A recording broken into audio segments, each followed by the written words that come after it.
Kini nga tong balak bahin ginis gugma. Dara mga palangga. Balak siya. Uyab nga talag siya ramo chat.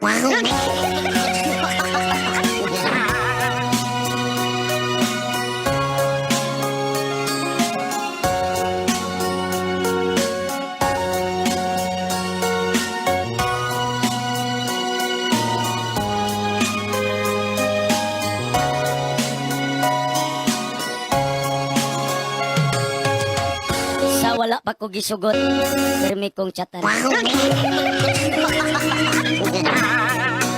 O karon nga iyan akong gisugot. Permi lang kong makalimtan. Usahay. Makahuna-huna ko o salain na lang.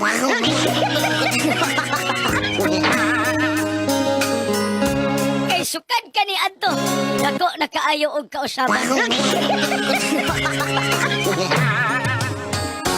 Sa una, ako ra ang iyang I love you-han.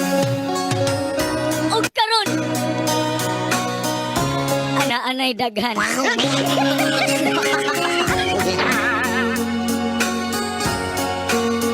Nangayo siya og pasaylo. Kay wala niya gituyo ang tanan. Pero hangtod karon, wala pa niya usba iyang batasan.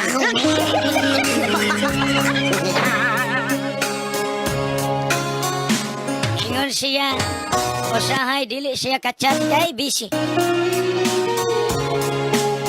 Busy sa trabaho.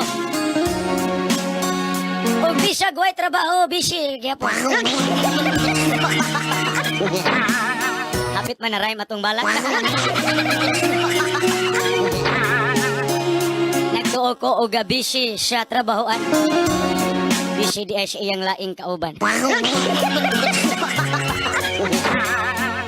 Pagkadako sa wanang sa iyahang kasing-kasing nga naa sa iyang duga.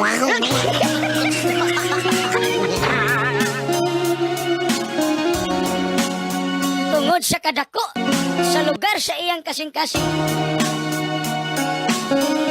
Nasulod ming 5 nga iyang gitago-taguan.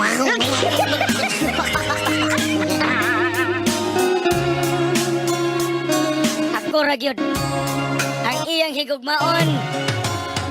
Matod pa niya. Katong kami bago pa.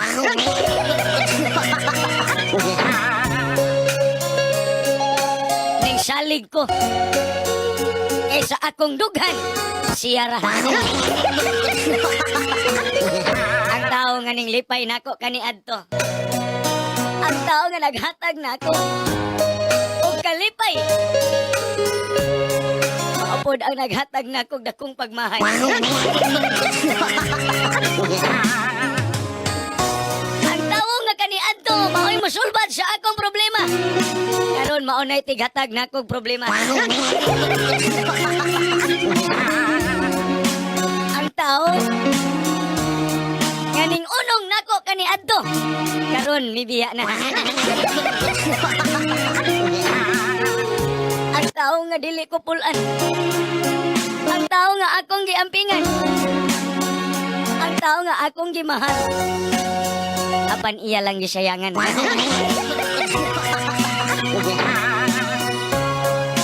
Ang akong gugma kaniya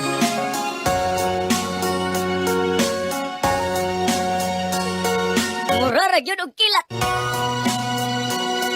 Tagsaray igo. Dayon mabungkag.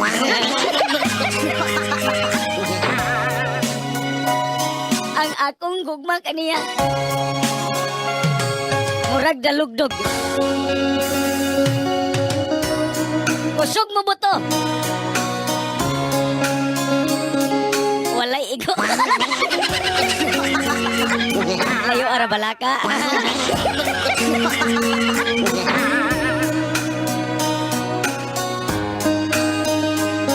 Isaad siya kanako sa iyang mga saad. Nga pulos lang kutob sa saad. Huway natuman. Ang iyang giingon nga pag-amping.